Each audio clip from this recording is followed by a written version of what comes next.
building a brand, you need to stand out from the rest. And you also need, with the students, you also need to be aware of your social media presence. We are now living within the world of robots and AI. So unfortunately, that's our first point of reference. You can come wearing suits, and if I'm in doubt of what you are presenting, I'm going to go to your social media. Look, there are so many things that you can share on your social media platform. So I want to know, how much do I need to start a solid brand right now? And how can I raise it? Did you get that, Miss K? How much does he need to start a solid brand, and how can he raise the funds, right? Yeah. The Groundbreakers, Mondays to Thursdays, 7 to 9 p.m. on TUT FM.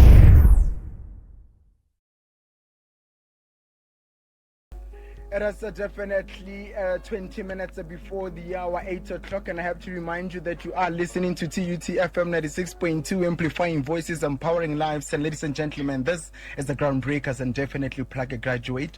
I have to say, season 2, episode 6, and we're definitely making the words. We're gonna push. I definitely plan on pushing for the next coming 10 years or so, because we're doing a very great job. And I want to remind you that tonight we're speaking about a very important conversation, which I feel that we haven't spoken about ever since coming to the brain to Plug a Graduate. Tonight we're speaking building a standout personal branding as a young professional, and for that particular conversation we're gonna bring in Ms. K Thakadu, who's now a skills development and talent manager for then Nelekat Pty Ltd, which is now a 100% female-owned company founded with the focus to provide skills development and training. And to give a little bit about her, she is definitely a graduate in cost and management accounting who spent more than 15 years working in payroll and human resources, got a lot of academic qualifications or institute that she attended to, but definitely not going to waste time. Let us welcome her on that particular platform. Ms. K, good evening and welcome to the Groundbreakers. Good evening, Polelo, and good evening to UTFM listeners. Definitely. And I want to ask you, did you have a great day? Because here in Soshanguve, the rain, it's something else. It's pouring here in Johannesburg as well, hey? It's time to get out our boots. Definitely. I did mention earlier we were speaking that it is time, maybe it is the rapture. And one person was saying it's been 4 days without seeing the sunlight, but we do have counselors. What are they doing? Social media will definitely be the death of us one day. I want us to get into the heart of the conversation as early as possible, because we've got a lot of questions coming in, and I know that our listeners will definitely pour in their questions as well. They said, can you please turn down a little bit of the background music for me? I want to come and ask you a question to say, let's start off this question or this interview in terms of the business overview and its vision. What inspired the start of this company? Look, to be honest, it started as a side hustle, which is wrong, right? So when you start looking at taking your business serious, you shouldn't label it as a side hustle. True. So the day I decided that this is a passion, the day I realized that this is my passion, and this is the purpose. That's when I saw everything, playing through. So what we do is we are a skills development company. Apart from consulting, I'm going to focus on the skills development part because we are speaking to the students and the youth. So we deal with recruitment and placement of learners, working together with the SETAs, all the SETAs. We offer short programs in the field of ICT. We are big in ICT, but we are now doing paralegal as well.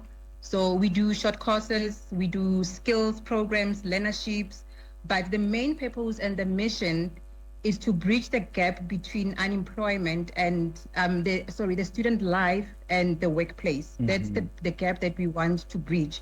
We want to assist students to be work ready. Definitely beautiful answer there. And I want to understand particularly who's your target audience and how do you reach them effectively so? apart from corporate clients, it's the students, the youth.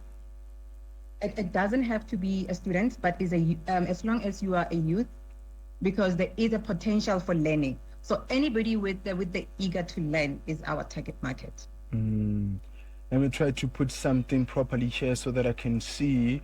And now I want to come in and ask, how do you then ensure accessibility and inclusivity in your terms of your training programs for then diverse groups? Because I do believe that, we're having an issue of diversity within this country. So how do you ensure accessibility and inclusivity in that? With our partnership with TUT and some of the TVET colleges, we try to include everybody. We have access to the broader community, the broader youth. And we are also working with community centers where we get people that are not registered students. So then we cater for everybody. And our training is not directed to unemployed youth. We also do the employed corporate employers, employed people. So we diversify by including unemployed people and offering employed training. And now, the heart of this conversation is building a personal brand. As a young professional, I want to come and ask, building a personal brand requires a clear understanding of one's values, strength and goals. Now, as a young professional just starting out in my career, what are some of the strategies would you then recommend for identifying these elements in myself? Look, identifying your skills, your strength, and your passion is the number one thing, because that will help you to stand out. So building a brand, you need to stand out from the rest. And you also need, with the students, you also need to be aware of your social media presence. A lot of employers, when they're looking for employees, they go on LinkedIn. So your LinkedIn profile must be up to date. The content that you share, it also plays a role, because right now what's happening with employers, we are no longer asking questions like your 5-year plan, your strengths, your weaknesses. We go to your social media and it already says a lot about your brand, the person as a person and who you are. So you need to really identify your skills, your strength, and your values as well. Be aware of your social media presence, and networking is also key. Remember, with networking, there are competitions, there are workshops that you need to attend, and that will also make you very visible. And with networking, it's not about what you can get from networking, but it's what you can give, because that's what's going to stand out for you. What you can offer to the world, it's your brand. So that speaks louder than everything. And yeah, I think those are the 3 things that you really need to look at: identifying your strength, your goal, and your passion, being aware of your social media presence, networking, and obviously continuous learning. Continuous learning also helps a lot. And while we're still on that particular space, I want to ask this question because, and I think people have always been wondering this question. People would say, but social media is my space, man. It is where I'm supposed to be free. I'm supposed to, be myself. But now if that has to be also included in terms of whether I get the job or not, it's a bit. How strongly would you advise a person instead, from omitting those kind of mistakes of posting themselves in clubs, bottles of beers in their hands, all those negative things? Look, I was once a youth, and I wasn't aware, and I'm glad that there was no social media at that time. But unfortunately now, the world is going there. We are now living within the world of robots and AI. So unfortunately, that's our first point of reference. You can come wearing suits, and if I'm in doubt of what you are presenting, I'm going to go to your social media. Look, there are so many things that you can share on your social media platform. You can share things like tips and tips and tricks, the industry insights, the trends, the new trends. But the social life of it, you need to be cautious. You can post when you are out, but you really need to be cautious about it, because employers are looking at your social media profiles. Trust me, they are. Yeah, and then now, and in today's professional world, it is very dimmed and certain that personal branding is tied to one's online presence. One to understand how important is that for a young professional to then establish a strong social media presence across platforms like LinkedIn, Twitter, even Instagram, and what specific steps can then they take to ensure that their social media presence is like authentic, professional, and aligned with their personal values and career goals, also standing out in a very crowded space? Look, like I mentioned, when you are passionate about something, try to follow that trend, and then we see that this is your brand. And try, before posting, post and think that, who is my audience? How are they going to receive this? What is the message that I want to deliver when I'm posting this? If you can answer those three questions and they really make sense to you, then you can post. But if you can't answer one of those three questions, clearly you don't have to post. And sometimes, when they say silence is golden, sometimes if you are even not on social media, it's much better, because you don't have anything against me at the end of the day. So look at something that you're passionate about, look at the industry and the career path that you are in, and post something that is relevant to that. I mean, also, we're not restricting your social life, but just be cautious about it. And I have a question coming in here that says, as a young professional, I might not have years of experience to show for my expertise yet. How can I effectively highlight my skills, achievements, and potential when building a personal brand, even when my formal professional expertise or experience is limited? What are some of the practical ways to then showcase my capabilities in a way that resonates with recruiters, employers, and even potential collaborators? Sometimes it's not about you don't have experience, it's limiting ourselves.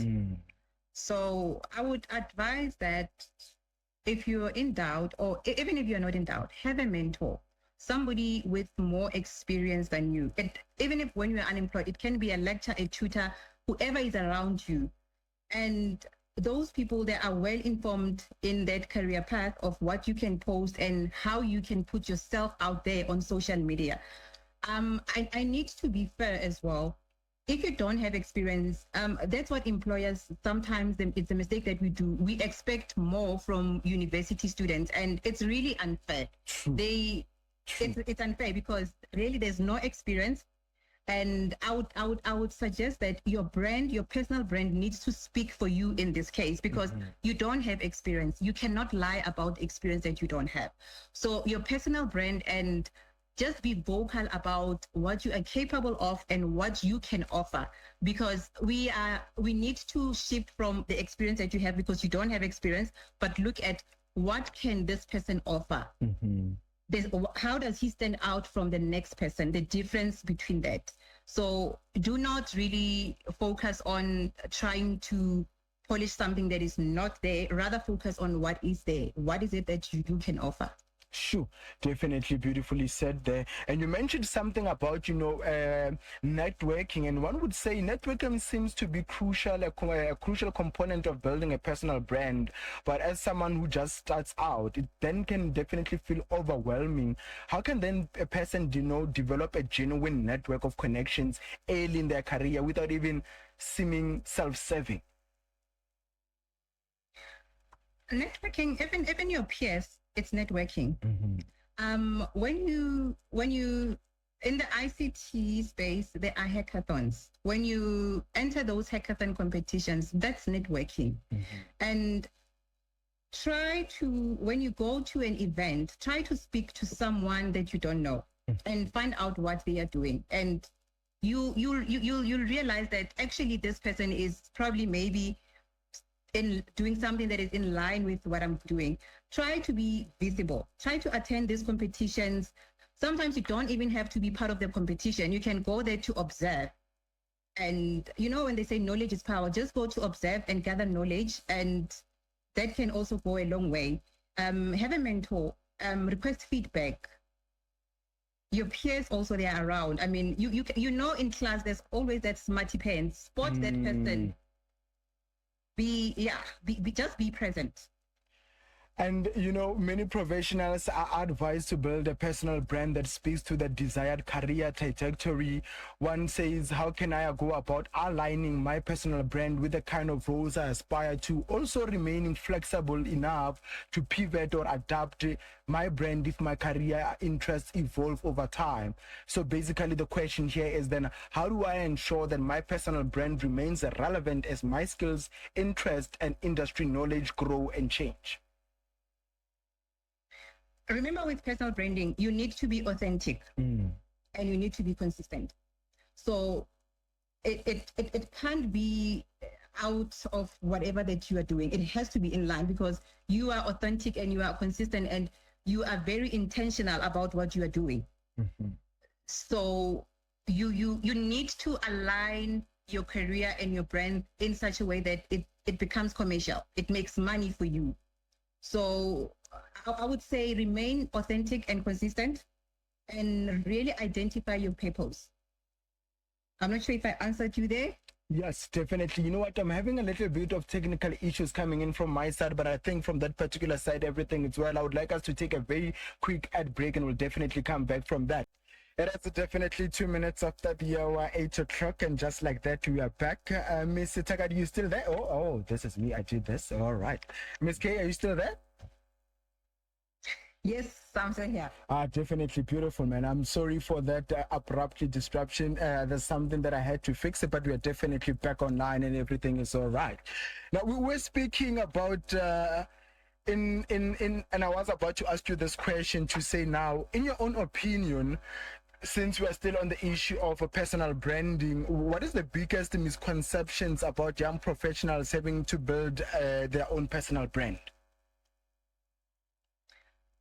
I would say it's probably trying to promote yourself. Trying to, you know, there are influencers out there. We need to understand that personal branding is not about personal promotion, but it's about what you can offer. I think I've said that before, but it's about what you can offer. Your presence. When you walk into the room, we need to feel your presence. We don't have to know Polelo, but you know, your presence must be there. And it's really not about self-promotion, but what you can offer and what you stand for. Good. And we're definitely having to come to the question to say, how do you use your personal brand to then, you know, create opportunities that might not exist in the traditional job markets or even career paths? That's why your passion and your purpose must be commercialized. You need to be creative.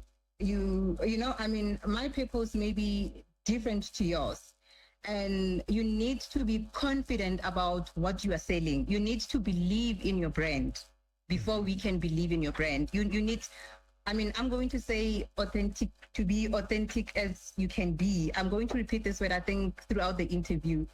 Sell yourself. There's nothing that you say the market does not exist. There's a market for everything. It depends how you present it, how you sell it. And you know what? Let's come back to the company itself in terms of operations and challenges. I want to come to say, what are the key skills gaps that you have identified in your workforce, and how do you then plan to address them? Look, we work with students and the youth a lot, and there is a lot of dishonesty. There is a lot of they're not confident, and there is that gap that needs to be bridged between the student life and the workplace. It's a huge gap. I know that the government, even the institutions, they're introducing the work integrated learning, the internships, in order to bridge that gap. Definitely. But definitely. People are different. Students are different. Yeah. Some they take it as a right, as an opportunity to earn stipend or whatever reason. But some take it and they learn, because that gap of student life and workplace, it should be bridged in an internship. I mean, if there wasn't an internship, I would say there must be a course that one must take after graduation before you go to the workplace. Yeah, true. Yeah, because the university is nice, eh? Student life is nice, Mm-hmm. Mm-hmm. and the transition from that life to the real world is big. True, definitely. And the expectation is high. Mm-hmm. Yes. And so those are the no, it's good. It's you fine. can go. No, it's fine. You can go. You can continue. It's fine. It's fine. Yeah, those are the challenges that we face with when you have an opportunity to give to students and you find a student that's sitting with two opportunities. I mean, that's disadvantaging the other students. So that's the biggest challenge that I know in my company I'm facing. And also getting people that you want to build, but they are there for the wrong reason.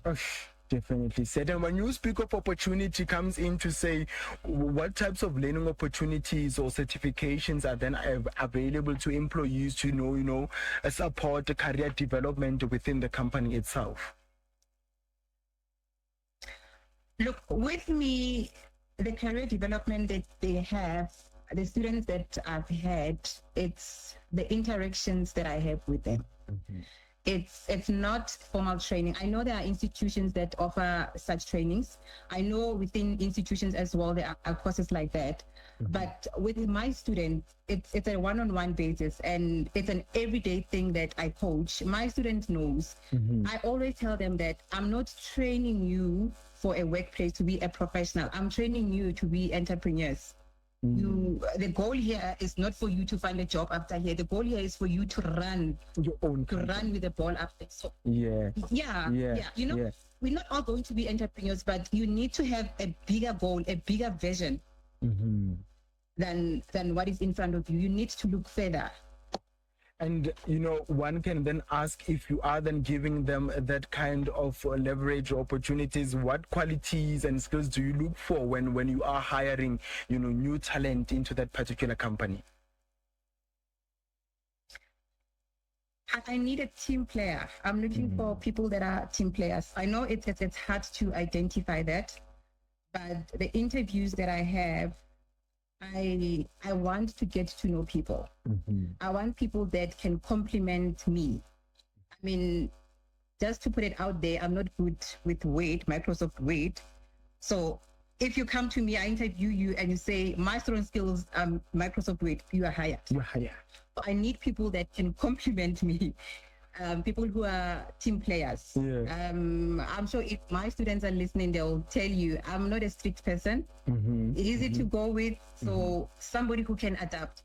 When we work, we work. When we play, we play. Yeah, true. And when you speak of that, it makes me wonder, how do you measure the success of your recruitment efforts in terms of attracting top talent? It's when I can't let go of them after they finish the course. Yeah. Then I know I've done a great job. Yeah. I can't I call them my kids. I'm a mother first. So there are some, they know they've got a very dear space in my heart. I can't let go of them. And, they even come to me and they want to do things that they didn't go to school for. And like they're hanging on, then I know, I think I'm doing a great job. And I mean, we are human. We want to be told once in a while, and they do tell me. We've got that relationship. Yeah, definitely. And then, you know what, I was going to ask you to say any challenges you ever had in terms of, having to retain skilled employees, and how would you address them when they say, you know what, we're good to go, now it's time for us to go. And then, but this particular person is good. This person it's something else. They don't need me. It's definitely a very good working environment. They definitely want to stay there forever. Yeah, and look, unless I'm not your big brand, but I'm not a small brand, and I don't look down on my brand. Yeah. But look, if I don't also, if I know that where they're going, they're going to grow, I don't retain them. And I always tell them that as much as I want to keep you, I will not limit you. True. I don't want to see you. I know I want you here, and I know that I'm going to lose when you leave, but I cannot limit you. And how do you then promote, employee engagement and ensure that even higher or even average performers are recognized and even rewarded?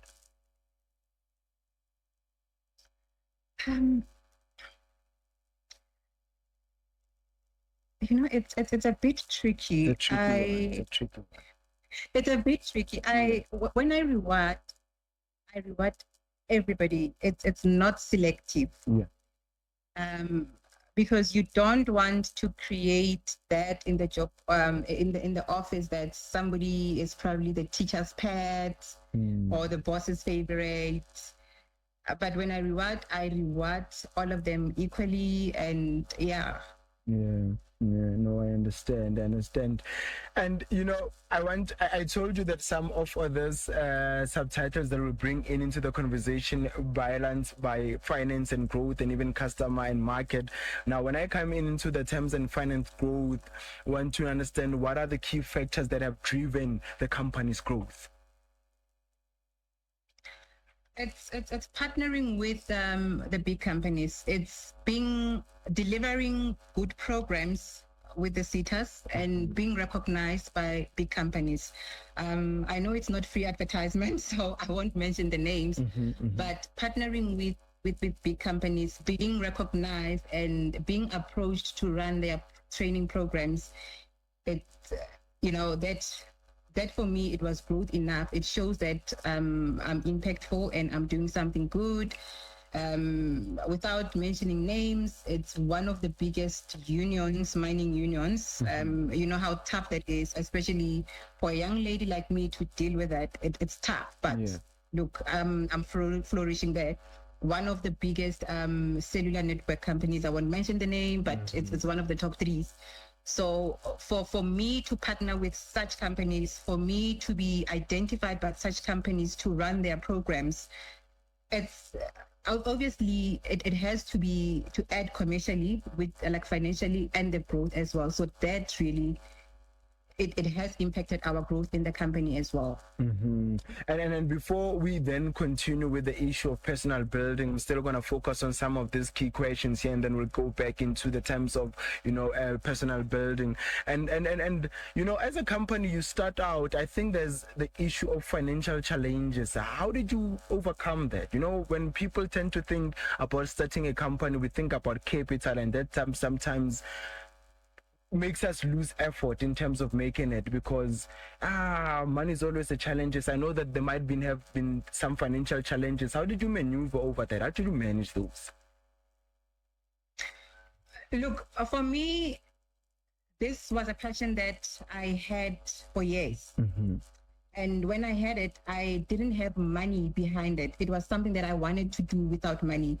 But when I got into the space, I realized that there are grants involved. I mean, there are so many financial assistance from the government. So I got into that space, and that really helped a lot. And obviously, the sectors as well, the SETAs as well, they are offering the grants. So that really helped and pushed the business.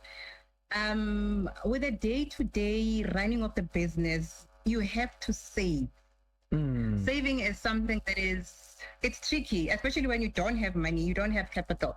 So when you want to start a business, look for something that in the beginning, it does not require you to have a lot of capital. Like provide a service.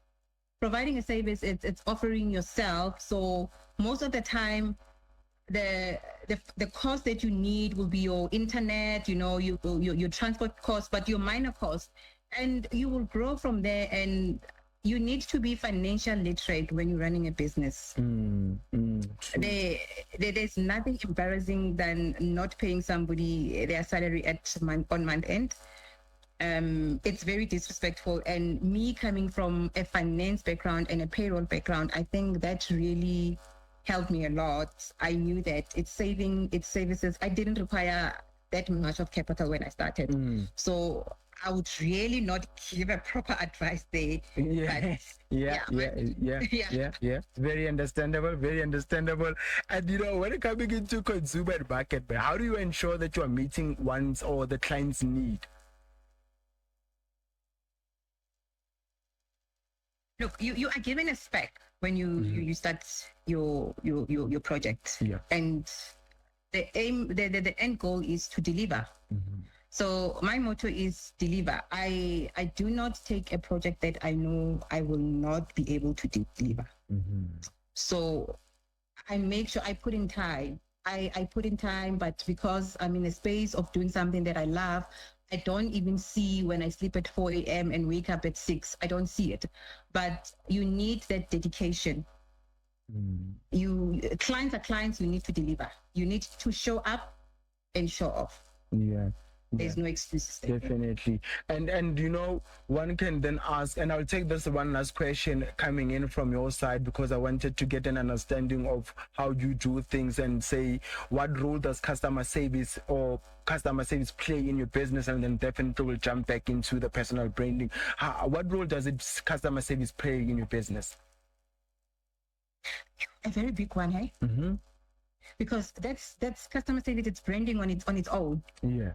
It's branding on its own. You need to serve your customers.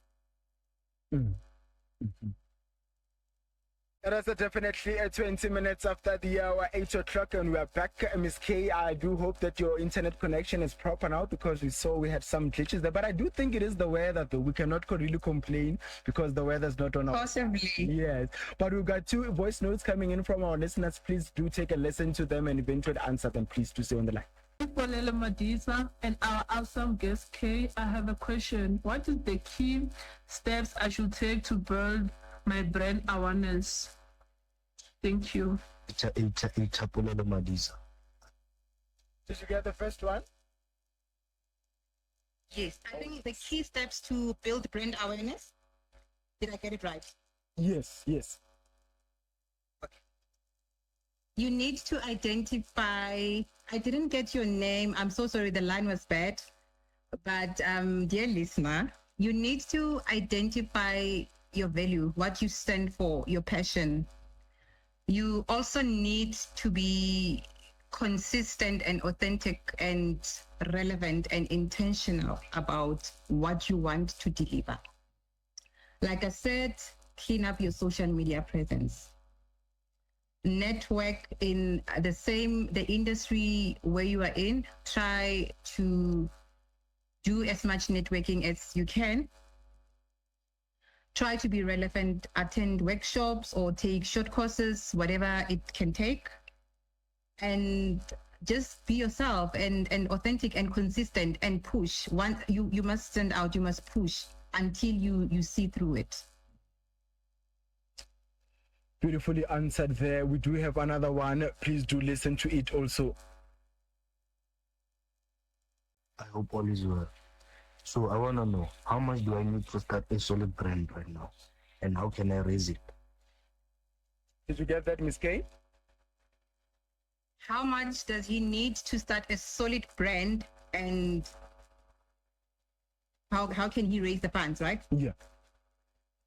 Remember, your brand is what you stand for. It's your purpose. And we said that you are not promoting yourself.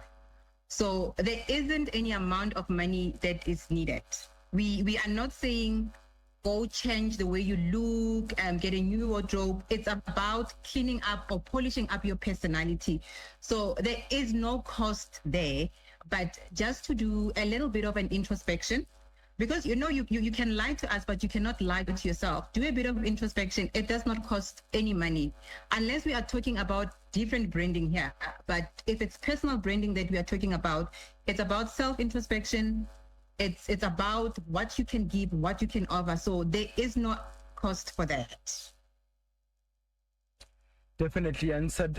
There's no other voice notes, but they'll definitely start to trickle in after we continue with our conversation. Now, while we're still here on the issue of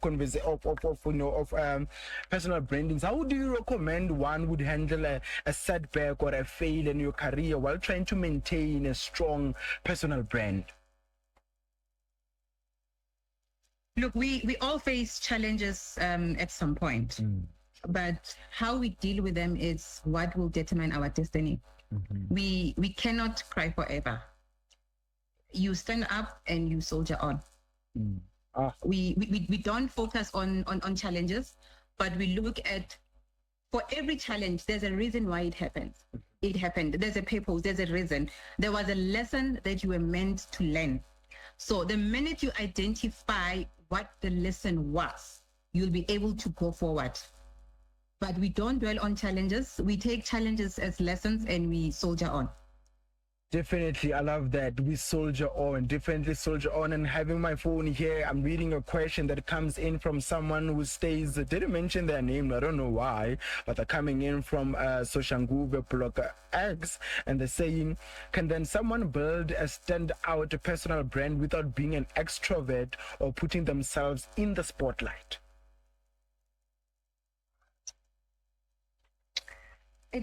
It's a bit tricky. I am a bit of an introvert. I would love to think that. But you don't have to be loud to be seen. Silence sometimes speaks louder. You don't have to be out there. You don't have to be out there. You are the one that shines every time there's an event. There I am with my pink dress and I must be seen. No. The way you carry yourself, the way you present yourself, the confidence you carry, that will do the job. Definitely. But remember, you can't be building a personal brand and remain muted. At some point, you need to be an extrovert. At some point, you need to speak and sell yourself. And then when you speak about speaking, I had a question here that says, those people are making noise this side. What is the question? I had it here about speaking. Where is it? I lost it. What am I doing? Oh man. But we'll come back to that about speaking, because it was speaking about how do you engage, how can you leverage public speaking as part of your personal brand? Because I know a lot of people have, issues when it comes to public speaking. I for one, I have a lot of social anxiety. I don't think I can stand in front of a room filled with people and say, guys, my name is Polelo and Madisa and this is what I do. I think I would collapse. I definitely would collapse. But how do you leverage that? How can one leverage, the issue of public speaking? Look, with social media, there are people that have built their brand, their personal brand on public speaking and teaching others on public speaking. So knowledge is there. The workshops are free. They are there. You need to take that, and that's another challenge that we need to face. It's challenging. I know when I started, it was one of my biggest challenges, until I got to a point where now I have to stand up and speak. What I'm going to say will come. I don't know what I'm going to say, but sometimes you just need to face that challenge. Say whatever that you need to say, or speak less. Speak slowly. Think before you speak. That can help. But it's a difficult one to conquer, that one. It takes time, but I would suggest watching your YouTube's channel. I mean, that's feeding yourself with positive information, because we didn't have that advantage of having public speaking as part of our curriculum when we grew up. So it's something that one needs to take it upon themselves to grow. Definitely. Every time when I listen to speakers like, and my personal favorite, Vusi Tembekwayo, literal chills when I say, if only I could, I don't, the courage to get up on stage and with that presence and control the room, have people listen to you attentively, and deliver your keynote address. And I think that, man, everyone keeps quiet when he's still ascending on the steps, and then everyone is like, to command attention like that. And then also, I think it might bring us also into this question as a follow-up to then, how can you personally, from your own point of view, command attention like that in terms of social media with your personal branding? How that when you post something there, people are drawn to it? I think it's more of consistency. I don't think Vusi posted one video and everybody started following. You remain consistent and people will start taking you serious because no, this person is serious about this. This person is consistent about this. This person is authentic. And really, sometimes we undermine ourselves and we are capable. We may not speak the same English. We may not, have the same accent, but we have the voice. Yeah. What's important is your voice. So it comes back to personal branding. Yeah. It's not a company branding, it's a personal branding because with a company, you leave it with the company. Personal goes with you. So with Vusi, what he did, he built a personal branding. He just commands attention. But I think it's something that will have to do with you being authentic, you being consistent in what you post on social media. We don't want to see Polelo today posting about cars, tomorrow he's posting about flowers. We're not sure. But now where he stands. I know. Yes. But if with Vusi, the message is consistent. Yeah. So if you post cars every day, I know that if I need advices about cars, this is the person I need to go to. So be intentional about what you want to deliver. Yeah. You know what? Don't try to be another. You're bringing a thought into my mind now. Actually, you know what? I'm putting this away, putting the scripts and questions away, and I want us to talk on the real deal. When you say that, it makes a very interesting conversation now because you go into maybe now we're in the age of social media. You're going in there, you're finding a person posting all sorts of things. They don't identify with that particular person. And I remember I was looking at one particular page of a friend of mine that I know, and I was like, Haibo, this person follows this kind of things, but it doesn't align with him. And then now, as a recruiter, you are hiring in the HR department, you see that. What goes in your mind to say, but what is this person doing?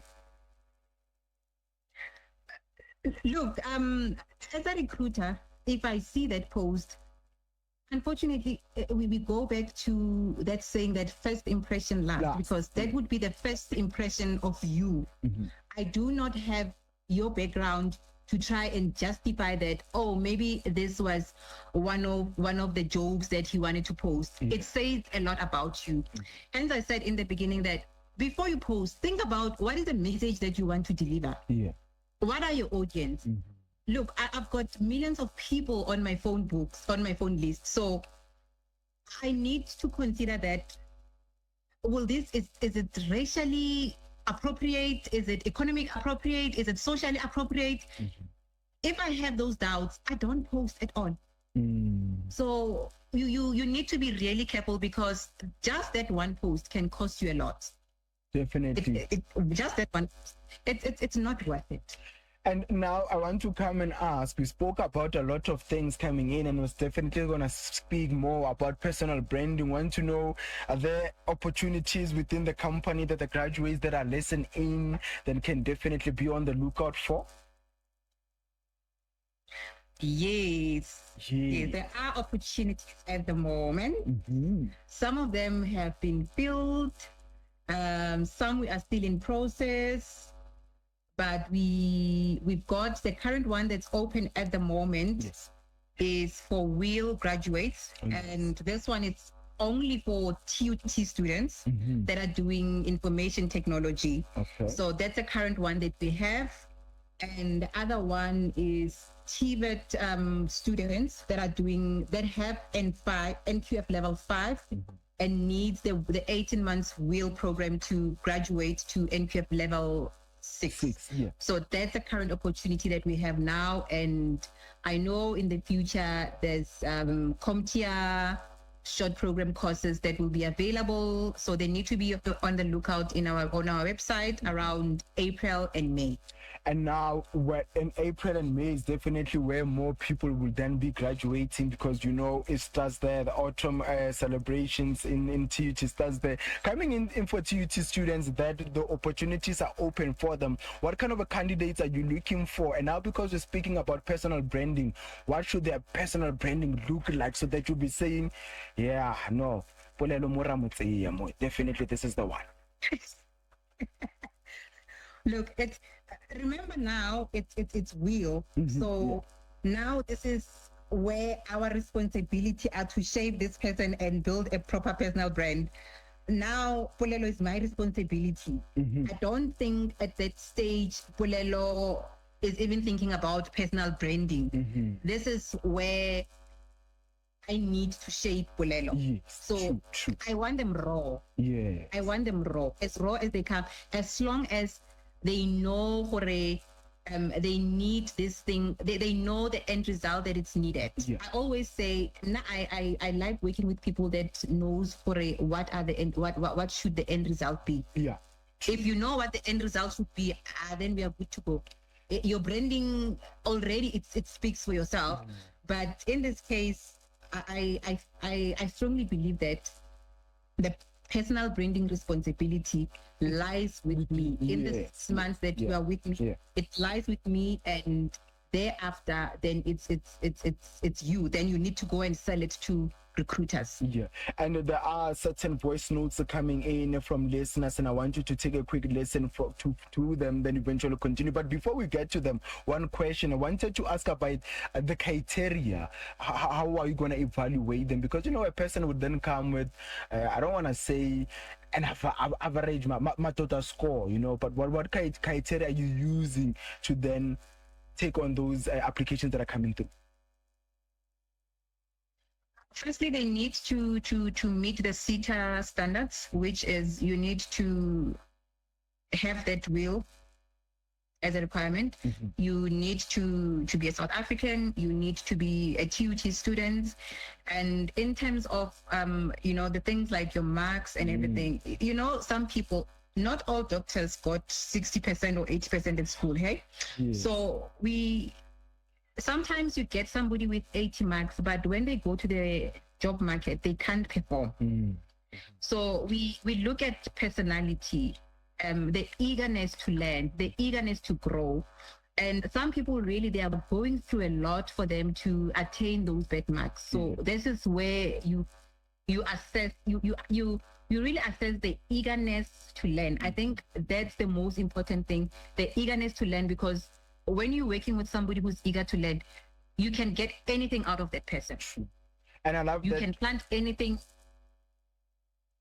You can plant anything, and if you want an apple to come out of that tree, it will be an apple. Yeah, and then I love that. I was then not hoping that you would say no about the 80, because I know there's people that pass with 50, but in terms of personality, those people are great. You would think, Motowa is sharp and say, but next. But it's eventually if that's the requirements. I do know that a lot of people will go in. But now let's go to our voice note from our listeners and definitely continue this conversation. As well, my name is Karabondrovu and I am from TUT. So how does one build a person as a brand, or how can you make a brand popular? Miss K, I got the second one that said how does she make the brand popular? I didn't get the first part of the question. All right, let's take it again. Let's definitely take it again. Hola, I hope everyone is well. My name is Karabondrovu and I am from TUT. So how does one build a person as a brand, or how can you make a brand popular? Got it.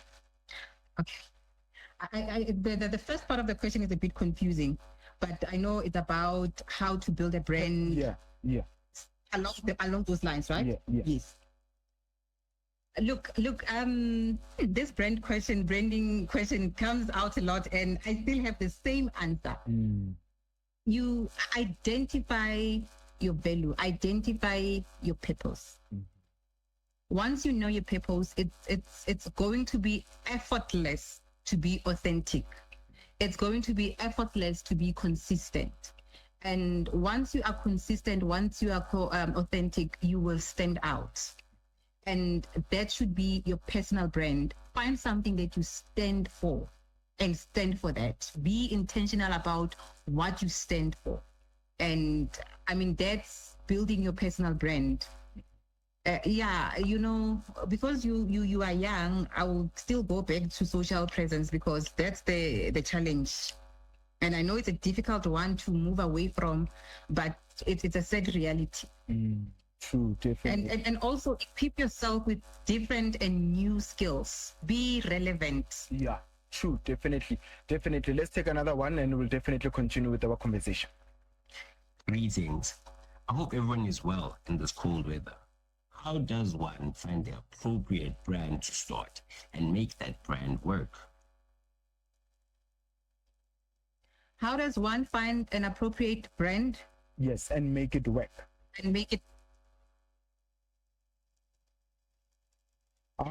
Remember, we're talking about personal branding. Yeah. So I assume you are asking that how do you identify your strength and, identify your brand and making it work? Am I right in answering along those lines? Yeah, I think that's what you mentioned. Yeah, I think that's the line of questioning that he wants to go with. Look, remember you are not promoting yourself. You are selling what you can do. And this should be an effortless thing. So it's going to work as long as you sell it to us and you make us believe in your brand. You need to first believe in your brand, believe in what you are selling to us. Then we will have the buy-in. So believing in that, making it effort, loving what you do, the passion for it, and constantly growing and, learning new things, staying relevant because the world is moving very fast, staying relevant. We will also believe in your brand and it will work. Yeah. Do not get tired or give up. Sometimes we give up too soon. And sometimes with branding, you have ideas. Be careful of who you share your ideas with. Because you share your idea with me and now I'm an implementer, I'll run with it. So be careful if you're still not sure about where you want to go with branding or with your brand in this case. Keep things to yourself, work on it, make it work before you take it out there. We don't want that red cell phone thing where you're now fighting for billions. Because you took your idea, it was out, I saw what you did there. I got it. Yeah. Protect your brand. Yeah. Believe in it. When you take it out, run with it. Yeah. Don't stop. Run with it. Run with it. We will tell you that it's not gonna work. Run with it. If you believe in it, it's going to work. We got two more, but before we take those, I think one key issue is that, people now are concerned with trying to, the popularity of the influencers that are there. They don't realize the key issues of personal branding. They just want to, establish themselves as a person that can do this and get this brands they can work with in terms of content creation. Because if you listen to the last voice note, the guy has a radio voice. My answer would say, Chief, I get into radio, establish yourself as a radio personality because you can hear that voice. It's like, hey. Now, even it comes to you at night and you're owing people money, you definitely pay. There is no way that you cannot pay, but definitely, yes. Now, let's take another voice that will continue.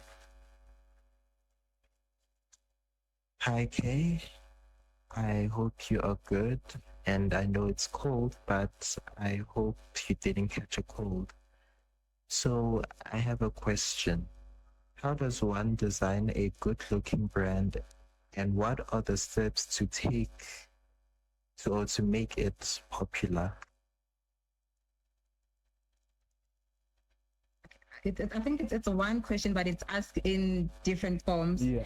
And it's probably this one. I think it's relating to your logo type of a question. How do I make that look good and how do I make it popular?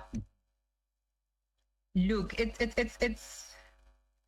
not about something that is tangible that you can sell, but it's about a service that you can offer. Yeah. Remember, a service that you offer, it comes with hospitality. So it goes back to customer service. If your customer service stands out, I mean, you are done. You are done with selling your product. So with the service that you offer, you need to believe in your service. You need to have good customer service and the hospitality of it as well. It must be 100%. and it will work. But in terms of the other branding side of it, that's a bit tricky. I think that one, it's for marketing people. They will be able to answer that better. But look, customer service, do self-introspection, sell a service that you know you can do it even when you are sleeping. Something that you love, something that you know, something that has a purpose, something... It makes you sleep well at night. It has a purpose. You know that you are doing it well. That will work for you. Is that the last one of it? Oh, there's another one coming in. Please, one last one. Please do listen to it, and we'll definitely continue. Good evening, good people from TETFM. My name is Gwena, and I'm from Palabora, small town in Limpopo. Where can I get funders to help me fund my brand, and how do I set up a good proposal for it? Miss K, all the way from Palabora. What's the matter? The first question was, what's the matter? Yeah. Yes. No. Yeah, and yeah. Good evening, good people from TETFM. My name is Gwena, and I'm from Palabora, small town in Limpopo. Where can I get funders to help me fund my brand, and how do I set up a good proposal for it? The first part was, where should he get funders to fund her brand? Yes. Yes, that I got. The second part? Second part? Good evening, good people from TETFM. My name is Gwena, and I'm from Palabora, small town in Limpopo. Where can I get funders to help me fund my brand, and how do I set up a good proposal for it? All right, you got it. She was asking her, where does she get founders to fund it, and how to make it also popular.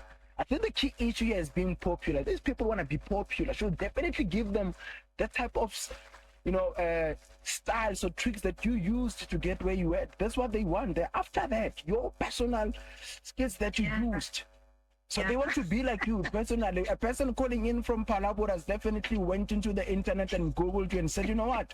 I want to be this lady when I grow up. So they want yours. How did you make it? Basically, because every question we've got, you don't see it. You don't get the insight of it. They're saying, Miss K, how did you do it so that we be you?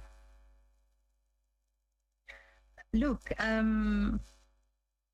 we when we talk about personal branding, we are going to take self-promotion and put it aside, because that's going to distract the whole plan and the whole topic around self-branding. We are not going to promote ourselves or the brand. So with a passion, a purpose, and a vision, and we're not going to talk about dreams, because dreams we dream, and sometimes dreams don't come true. But with a vision, it's a bigger picture. You see it, you want to go and reach that. So with personal branding, you need to have a passion, a purpose, and serve. It must be a service that you like. And in terms of funding around, I'm just going to deviate from branding, but in terms of funding, if you have a product or something or a startup business that you want to do, in terms of funding, there are several government funding institutions like your CEDAs as well. So CEDA, not CETA. CEDA. So you need to look up for that. Yeah, CEDA. Yeah. And also it depends on the type of a service that you want to offer. You can Google that service and look at the companies, and if your idea is unique, it's vibrant, it's fresh, you can approach those companies for funding that do offer funding. But remember, you don't just go with your idea and give it to them. That's a very big risk, because with self-promotion, you will end up making mistakes, because the bigger picture is you want your brand to work now. You don't want to work for brand. You want it to work now. So you are bound to make mistakes and approach wrong people, share your ideas, it's gone. Yes. And remember, with branding, or the idea or the service that you want to offer, you're not the only one with that idea. True. there's definitely 3 or 4 other people that are sitting with that idea. But can you deliver it? How can you deliver it best and differently to beat the rest? And can you act quickly on that idea? So those are the things that you need to look at. And so I want to emphasize that let's put self-promotion aside. Let's not look at influencers. So and I think I think the problem was that, when people then thought of the idea of branding, they took it in that context of influencers, because that's what's popping now. Never really got the idea to say, but this is going to work for me in the long run. As a new graduate, like you mentioned now, there's opportunities at your company. There's people that are going to be graduating soon. And then there's opportunity, you're going to be recruiting them. Their personal brand. What do they envision? How do their goals align with all of that? Not to say, this is what I can do. No. Brand ambassador. Hey, so people look at it in that particular direction, and I think that's where we should then change the narrative from, to say this is what we need when we speak about personal branding. This is what it is. These are the services that you offer. Because you know what, I've always seen people. I'll take. I don't want to mention him, but he's in studio with me. He will definitely fight me off when we dance. But that's fine. He's a DJ, right? A very good DJ. Very good DJ. Now that's a service that he provides, right? It's okay. Then you settle that as what you call it, self-branding into a high. That's a stay. But company, when it comes to your company, we wouldn't care that he knows how to DJ, because DJing does not align with what the company looks for. No, but that's where you are wrong. Mm-hmm. You make it align. Your skill. Every company that we need all these skills. Mm-hmm. You make it align to that particular industry. Mm-hmm. You cannot limit DJing to club DJing, to radio DJing, to party DJing. You make it work for the industry that you are targeting. Yeah. It doesn't have to be DJing, but remember, in DJing, you are in the communication space. Yes, true. So you look into that. You look into, with the skill that I have, how can I penetrate that market? And you will fly with that, because everybody's thinking of DJing as radio, party clubs, but you are taking a different angle. You must never ever limit your talent or your skill to one specific industry. And I think maybe also that's where. So yeah, please do continue. Sorry to cut you off like that. No, I'm done. All right. I was then saying, I guess that's also where the issue lies, to say, one would then say, because I have this particular set of skills and it was intended for this particular sector, they don't then know how to branch out and go into markets that are trending now. Because if one would to look into, let's say for instance, journalism, I studied journalism, and if mainstream journalism is dying, I'm saying like, in Twiggy studies, it's saying it doesn't really work out. I don't look into corporate communications or investigative journalism or something else. I think that's where the issue lies. Yeah, I mean, look at myself. I studied accounting. Mm-hmm. I got a job in payroll, something different from what I studied. It has an element of accounting, but when I was in payroll, I got exposed to HR, and for me to be where I am, it's from the exposure that I got from HR, learning and identifying this is where I want to go. What I studied with human resource, it's more on the human side. With finance restricted, we restrain. We are not for people, but human, it's for the human side. So you can imagine from jumping from that to HR to actually realizing that this is my path. And it wasn't a waste, because I'm now in business and my accounting skills, they are now in use. They are now helping. Yes, the HR is the purpose. It's what I love. It's the purpose. It's what I do. So do not limit your skills to a certain industry. That's the biggest mistake. Do not study journalism and you get a job as the receptionist and you feel that, nah, Mara, you can do degree. Yeah, not gonna degree. You will stay with your degree. Yeah. No, Miss K, before we then let you go, let's take one last more question coming in from our listener, please. Fancy? Hi, this is Matapelo from Social Guvekodi RR, and I would like to ask you, how long does it take to build a huge brand, and how does one keep pushing it until it grows? Okay, it was breaking, but no, we'll take how long did it take? We'll take it again for you, please. We'll take it. Hi, this is Matapelo from Social Guvekodi RR, and I would like to ask you, how long does it take to build a huge brand, and how does one keep pushing it until it grows? No. The second question, I didn't get the second question. I think the first question is how long does it take for one? And I would like to ask you, how long does it take to build a huge brand, and how does one keep pushing it until it grows? How long does it take for one to build a popular brand, and how long does it take to keep it running, right? How long does it take to keep it running? We are going back to brand ambassador now. Matabelo wagodi R. Oscar, I just fell answer here.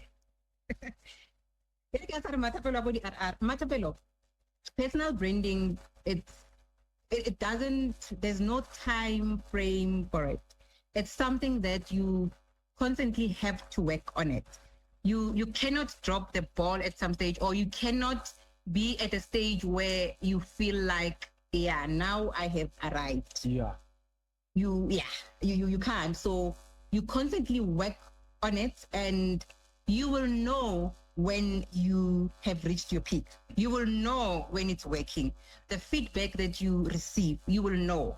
So be a person who is open to ask for feedback as well.